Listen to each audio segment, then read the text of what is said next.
అందరు నీటి పోతే సీట్ వస్తే చూస్తేనేమో మంచిగా చేస్తలేము. ఈ రకమైన బేసిజాలకు పోయి అనవసరము దీనికి పోయి ఇబ్బంది పడకూడదు. రెండోది ప్రభుత్వం పరిస్థితి ఎట్లయిందంటే కార్మిక పరిస్థితి తేలుగుంటే దొంగ లెక్క ఎట్లా అంటే వాళ్ళే అన్నారు ఇదేదో పనికిరాని ప్రాజెక్ట్, నీళ్ళు ఉన్నాయి, పంపులు మంచిగానే ఉన్నాయి, ఎత్తిపోయేది వాళ్ళకి తెలుసు, ఇంజనీర్లు చెప్తున్నారు.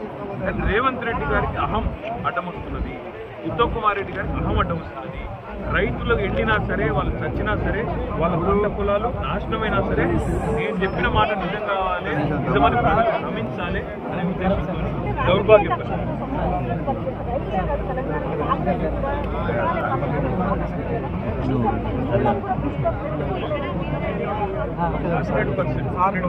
రెండో అభిప్రాయమే లేదు.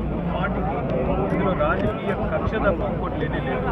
లేకపోతే మేడిగడ్డను మేడి పండదు, ఇలా మేడిగడ్డ నిటారుగా నిల్చున్నందుకు చిన్న చిన్న రిపేర్లు చేస్తే అయిపోతుంది. మొదటి నుంచి ఒక